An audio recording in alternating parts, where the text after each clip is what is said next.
नमस्कार दोस्तों, आज आपके लिए मैं लेके आया हूँ बीएससी सेकेंड ईयर वाले टॉपिक। जो बीएससी सेकेंड ईयर वाले टॉपिक चल रहा है अभी, और वो अभी चल रहा है चैप्टर नंबर 3, जो उसका नाम है अचर गुणांकों वाले रैखिक अवकल समीकरण। अचर गुणांकों वाले रैखिक अवकल समीकरण, ये आपके पास है। मतलब कि linear equation, linear differential equation with constant factor, जो भी गुणांक है वो। अब आपके लिए पहला इसमें नियम है बंटन का नियम, जो कि m into A plus B, इसको अपन लिख सकते हैं M A plus M B. Number दूसरा क्रम विनिमय नियम, यानी कि ए बी का गुणा अपन करके अपन बी ए का भी गुणा इसमें कर सकते हैं। नंबर 3 घातांक का नियम, ए की घात m बी की घात n, इसको अपन लिख सकते हैं ए बी की घात m प्लस n। ये तो शॉर्ट वाले नियम है जो 9th में भी थे, छोटे नियम हैं, आपको बस इनको दिमाग में रखना है एक। इसके बाद आपको अब जो भी समीकरण दे रखी होगी उसका हल, यानी कि व्यापक हल निकालना है, और व्यापक हल होता है CF प्लस PI। ये आप पूरी बुक्स में अवकलन में ज़्यादातर आपको यही देखने को मिलेगा, CI plus PI, CF plus PI, sorry CF plus PI, CF plus PI होता है। यानी कि CF यानी कि पूरक फलन, PI यानी कि विशिष्ट हल। इन दोनों को जो भी आपके पास अलग अलग निकालना, पहले CF निकालना फिर PI, फिर इन दोनों को लिखेंगे लास्ट में जोड़ के, वो होगा उस समीकरण का व्यापक हल। जैसे आपके पास रैखिक अवकल समीकरण दे रखा होगा f d ऑफ y बराबर qx, तो इसके जो आपको हल निकालने हैं वो एक तो CF हो जाएगा, एक PI, इन दोनों को जोड़ेंगे तो वो व्यापक हल हो जाएगा। नॉर्मल जो इंट्रोडक्शन था आपको इस प्रश्नावली का वो मैंने दे दिया। अब क्वेश्चन स्टार्ट करता हूँ। अब CF के बारे में बता देता हूँ। पूरक फलन, यदि आपको यह समीकरण दे रखा है और इसका CF होगा Q ऑफ x बराबर 0 4 CF, सहायक समीकरण अपन गुणनखंड m के द्वारा, यानी कि आप इसको निकाल रहे हैं कि CF जो भी मान होगा, और केस 2 में जैसे M2, ये मान सारे आपको कैसे निकालने, क्या निकालना, एक क्वेश्चन लूँगा तब आपको समझ में आ जाएगा ऑलरेडी। जैसे d क्यूब बटे dx क्यूब, डी क्यूब बटे डी क्यूब वाई और dx cube plus minus plus नहीं dx square D square Y upon dx square plus 11 D Y upon dx minus 6y बराबर 0। ये समीकरण है आपके पास जिसको आपको हल ज्ञात करना है। तो इस समीकरण को हम निम्न रूप में लिख सकते हैं, D cube 6d square plus 11d minus 6 और y कॉमन ले लिया और बच गो। अब वो डी री एक फॉर्म में बन गो, तो सीधो अपन डी री जगह का ही रखना है m, डी बराबर का ही रखना है m, रख रहे हैं अपन अपने मान रहे हैं, तो m cube minus 6 m square plus 11m minus 6 बराबर 0। अब अपन इसका एक मूल निकालेंगे कि m बराबर 1 रखने पर 0 आ रहा है, तो इसका मूल यानी ये गुणनखंड हो जाएगा m माइनस 1, इसका ये गुणनखंड, और इसमें वापस वही भाग देंगे m माइनस 1, इसमें जब यहाँ पे एक और आएगा फलन उसका फिर से रख के देखेंगे m बराबर, तो आएगा m बराबर 2 रखेंगे, फिर लास्ट में जब इसमें भाग देंगे वापस उस जो आएगा उसमें रखेंगे, तो सीधा लास्ट में आएगा m माइनस 3, यानी कि हमारा जो आएगा m minus 1, m minus 2, m minus 3, 3 आएंगे, क्योंकि 3 घात का है तो 3 मूल आएंगे, 1 2 3 इसके मूल आएंगे। तो अब इसका जो CF फलन होगा वो क्या लिखेंगे अपन। CF फलन अगर लिखना आ गया तो समझ लो आपको सब कुछ आ गया, कि y बराबर C1 तो लिखना ही है e to the power c e to the power x 1 के लिए, C2 e to the power 2x plus C3 e to the power 3x। जब ओनली फॉर खाली 1 हो तो e टू दी पावर में ऐसे लिखते हैं, 2 हो तो 2x, 3 हो तो ऐसे लिखते हैं। ये होता है CF। समझ में आया आपको। उस समीकरण का अभी मैंने सिर्फ निकाला है CF, अगर मैं दोनों साथ में निकाल देता तो आपको समझ में नहीं आता, इसीलिए मैंने पहले CF निकाला ओनली फॉर, ओनली 4 ऐसे ऐसे क्वेश्चन आपको लेने हैं पहले, जिनका खाली आपको CF निकालना आना चाहिए। निकाल दिया ये। दूसरा क्वेश्चन जैसे DQ y dx इस D X cube minus 6d² y बटे D X square minus dy upon D X plus Y बराबर 0। पहले सीधा इसको d में चेंज करो, DQ minus d² minus d plus 1 और y कॉमन लेके ये लिख दिया। उसके बाद आपको d की जगह क्या रखना है, m, तो m पुटअप करो, m cube m² minus m plus 1 बराबर 0। अगर m नहीं रखें तो भी अपन सीधा सीधा d में लग देते हैं, लेकिन एक अगर बाद में जब आपको ज़रूरत पड़ेगी कि अपन d फॉर्म में आएगा तो कैसे रखेंगे, अगर d की फॉर्म में दे देगा तो पहले आपको m रखना। फिर इसके बाद यहाँ पे 3 मूल आएंगे m के सीधा सीधा मान, तो पहले अपन 1 रखेंगे 0 हो जाएगा, दूसरा रखेंगे 0 हो जाएगा, तीसरा m-1 ये रखेंगे, यानी कि पहला गुणनखंड आएगा m-1, दूसरा भी फिर से आएगा m-1, तीसरा आएगा m+1। पहले इसमें भाग देंगे तब आपके एक समीकरण आएगा, उसमें फिर से भाग देंगे तब ये समीकरण आ जाएगा। ऑलरेडी भाग देने वाला भी वीडियो मैंने बना रखा है, आप यहाँ पे देख सकते हैं। अब इनके जो अपन ये आया है y बराबर 1, 2, -1, इनको आप CF फलन में यानी कि कैसे लिखोगे, C1 तो लिखोगे और एक क्या लिखोगे e⁻x, C2 e⁻x क्योंकि ये प्लस C3 e⁻x क्योंकि माइनस था। अब इन दोनों में अपन क्या कर रहे हैं, C1 C2 लिख दिया और e⁻x प्लस C3 e⁻x, ये हो गया इसका CF फलन। CF अगर आपको समझ में आ गया है, सिंपल ये निकालना है। बड़े बड़े क्वेश्चन आएंगे उसमें भी CF अगर थोड़ा टफ होगा वो भी मैं बता दूंगा, जो भी आपके क्वेश्चन आएगा। अब मैं आपको PI और CF दोनों अगर साथ में होते हैं वो क्वेश्चन ले लेता हूँ एक एग्जांपल। आपसे एक छोटी सी रिक्वेस्ट है कि अगर आप सारे क्वेश्चन पढ़ना चाहते हैं, यानी कि जो आपकी अवकल समीकरण है, जो भी आपकी BSc की बुक्स हैं, यानी कि कुल टोटल मिला के 18 बुक्स होती है, वो सारी बुक्स यानी एक एक प्रश्न और एक एक उदाहरण पढ़ना चाहते हैं, तो आप अपने दोस्तों के साथ BSc वाले स्टूडेंट के साथ इस चैनल को शेयर कीजिए और हमारे चैनल को सब्सक्राइब कर लीजिए और वीडियो को लाइक कर लीजिए। तो आपको इस चैनल पर सारी मैं बुक्स करवा रहा हूँ और करवाऊँगा। धन्यवाद। अब आपको मैं PI के बारे में बता रहा हूँ, विशिष्ट समाकलन यानी कि पर्टिकुलर इंटीग्रल। तो अब आपकी फर्स्ट स्थिति यानी कि f(d) दिया का तो d होगा, PI उसका क्या होगा y बराबर 1/di और qx जो कि विशिष्ट समाकलन है, और इंटीग्रेशन करेंगे qx का dx के सापेक्ष, तो इसका जो आएगा वो मान ये हो जाएगा। यानी कि अगर इसमें दिया रखा है और इसको वापस d माइनस अल्फ़ा लिखेंगे और qx बराबर e⁻x integration qx e⁻−αx dx ये करेंगे। और अल्फ़ा की पावर हमेशा ध्यान रखना है आपको कि d के पूरक फलन लिखना है और गुणनखंड करना है। फिर d की जगह यानी कि d की जगह जो e⁻ में आया है यानी कि 4x जो भी 2x वो आया है वो लिखना है। और यदि आपके पास e⁻ में i⁻x ये आ जाए तो d की जगह हमेशा आपको क्या रखना है, जैसे आपको मैं एक उदाहरण बताऊंगा वैसे कि आपको इसमें i⁻d की जगह रखना है कि नहीं रखना। ठीक है, अब मैं क्वेश्चन ले रहा हूँ। ये एग्जाम्पल लूँगा, आपको पूरा समझा दूँगा, फिर एक और ले लूँगा अगर चाहोगे तो। First number d² y dx² 5dy/dx plus 6 बराबर e⁻4x ये दे रखा होगा। ऐसे समीकरणों का आपको निकालना है। तो हमारे पास क्या है, पहला दिया हुआ समीकरण d की फॉर्म में लिख दो 6 और y हमेशा ऐसे कॉमन लेके लिखना है और ये लिखना है और e⁻4x ये लिखना है। अब इसका पूरक फलन आपको अगर पता नहीं है लेकिन इसको CF कहते हैं। पूरक फलन निकालना है इस समीकरण का यानी कि सहायक समीकरण। इस समीकरण का सहायक समीकरण क्या हो गया, AE हेल्पर इक्वेशन, या फिर आप इसको कह सकते हो सहायक समीकरण। इसकी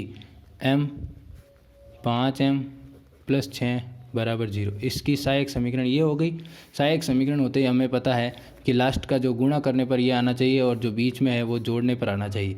यानी कि 2 × 3 कर दे तो 6, इसको भी माइनस और इसको भी माइनस, तो माइनस माइनस का पहले गुणा करेंगे तो प्लस हो जाएगा, दूसरा माइनस माइनस जोड़ेंगे तो -5, यानी कि ये सेटिस्फाई हो रही है कंडीशन। तो सीधा सीधा m के जो मूल आएंगे वो क्या आएंगे, 2 और 3। अगर ये m के 2 और 3 मूल है तो CF क्या हो जाएगा, C1 e⁻²x, C2 e⁻3x CF। समझ में आ गया।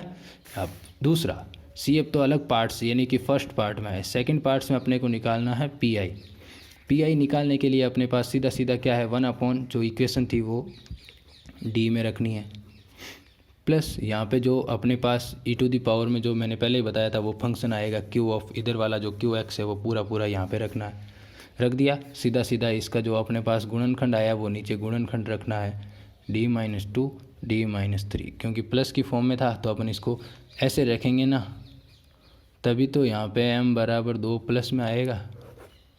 तो यहाँ पे तो रखा है हमने 2। अब ये आ गया, इन दोनों को अपन क्या करेंगे, e⁻4x। अब इसको अपन क्या रख सकते हैं, क्या लिख सकते हैं, यदि अपन इनको d⁻³ और 1 माइनस लगा के 1/d⁻², ये लिख सकते हैं क्या। यानी कि इन दोनों का नीचे लसअप है, फिर वापस 2 से 2 कट जाएगा, ऊपर 1 बच जाएगा, ये लिख सकते हैं। अब इसको इसके साथ भी गुणा करवा दो।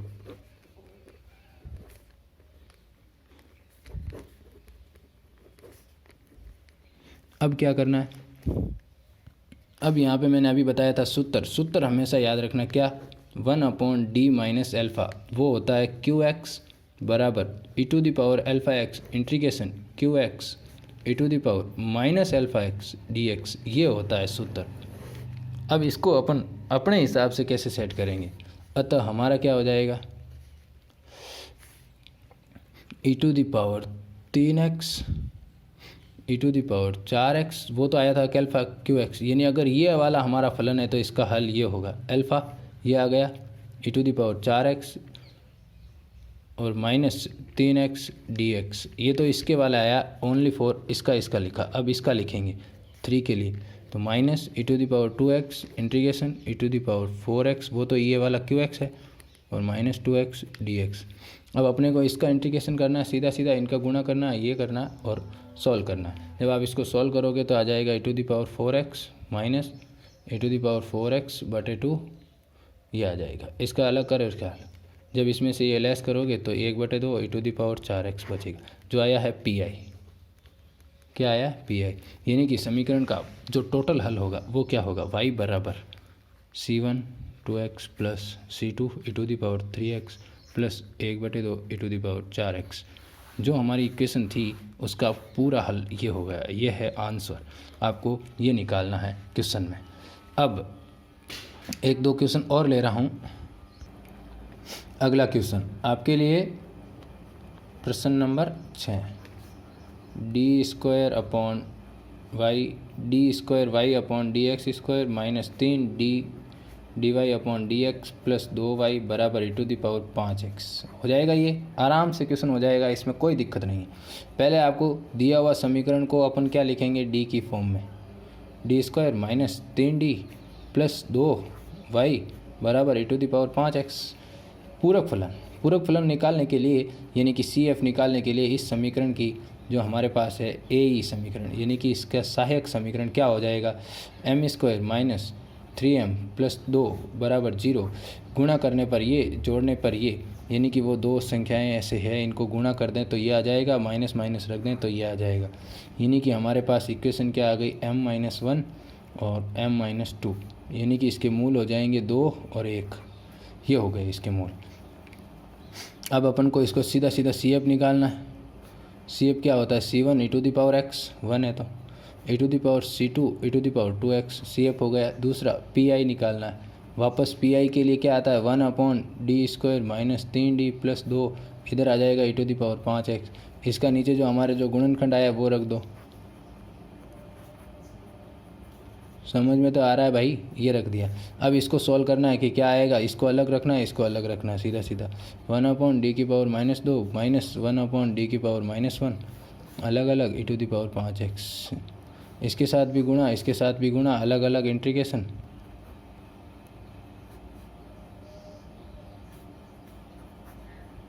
ये कर दिया भाई हमने। अब यदि हमारे पास वो सूत्र वही कौन सा, 1/d माइनस एल्फ़ा, ये d और ये अल्फ़ा, यहाँ पे 1 है, हाँ नहीं 2 है सॉरी, और यहाँ पे 1 है। d माइनस एल्फ़ा qx, ये qx ही तो है, और d माइनस एल्फ़ा, तो इसका इंटीग्रेशन होता है अल्फ़ा x इंटीग्रेशन qx पूरा फलन माइनस अल्फ़ा x dx। ये आपको इस सूत्र में सेट करना है बस। अल्फ़ा x यानी कि सीधा सीधा e to the power x, पहला क्या हो जाएगा e to the power x, 2 के लिए लिख रहे हैं तो 2 लिख दो रे भाई, और इधर क्या हो जाएगा integration 5x minus 2x dx, और वो वाला अगला वाला जो माइनस लगा के, अरे यार हमने कहाँ पे गड़बड़ी कर दी क्या, नहीं नहीं सही। इसके बाद e टू दी पावर पहले तो x आ जाएगा, फिर दूसरा e to the power 5x minus e to the power x dx। अब इसको सॉल्व करना है, जब आप इसको सॉल्व करोगे तो आपके पास फाइनली क्या आ जाएगा, 1/4 e to the power 5x minus 1/3 e to the power 5x। ये आ गया। ये पूरा अगर नहीं घट रहा है इधर उधर करके तो ये रहने दो, और अगर घट रहा है तो घटा के लिख दो। अब जो ये आया है वो पी आई क्या है भाई, पी आई, और हमारे पास टोटल समीकरण का हल क्या होता है, C F plus P I, दोनों का मान रख दो तो y बराबर इक्वेशन ये वाला और वो सी एफ आया जो ये वाला, दोनों को जोड़ के रख दो, आ जाएगा आंसर। अब एक और क्वेश्चन ले लेता हूँ। ये क्वेश्चन अगला 9 नंबर, डी स्क्वायर, सीधा सीधा आपको इसमें डी दे रखा है 18y बराबर e to the power minus 3x, ये e टू दी पावर की e टू दी पावर है। अब आपको पहला दिया हुआ है D square minus 9d plus 18 और y बराबर e टू दी पावर की power e to the minus 3x। तो पहले पूरक फलन निकालना है, पहले क्या निकालना है, पूरक फलन ज्ञात करने के लिए इसका सहायक फलन ए ई होगा, क्या होगा आपका, डी की जगह M square minus 9m plus 18, गुणा करने पर ये, जोड़ने पर ये, ऐसी दो संख्याएं आपको अपने दिमाग में सोचनी है। 6 और 3 गुणा कर दो 9, और माइनस माइनस रख दो तो माइनस 9, तो सीधी सी बात है कि अगर आप माइनस रखिया नहीं ए माइनस रखिया जने जिना मूल बढ़िया, यानी कि एम रा मान सीधा सीधा क्या आवेला प्लस में, ए प्लस में आएगा। और अब यहाँ पे सीधो इन वास्ते सी एफ का रह जाए e to the power c1 3x plus c2 e to the power 6x।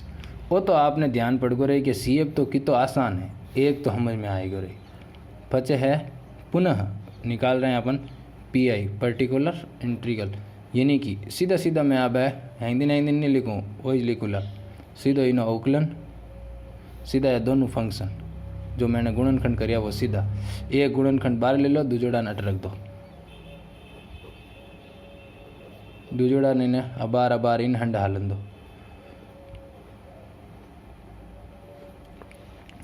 अब इन वास्ते आप ई टू दी पावर वो अल्फा 1/1 माइनस डी वाला वो सूत्र लगाए दो अटे, तो 1/6d वो तो है ही। इन सूत्र लगाने बाद में e to the power 3x integration t dt आ जाए, तो सीधो आप इनमें पहले पौध का ही मानियो e to the power 3x बराबर t मानियो, तो सीधो minus 1/3 e to the power 3x dx बराबर का ही आएगा dt। तो यहाँ पे देखो अपन जब उस सूत्र में रखेंगे तब मान, तो आपको मैं उस सूत्र में नहीं रखा तो लोगों के जैसे स्टूडेंट के अभी फ्यूज उड़ जाएंगे कि ये क्या कर दिया,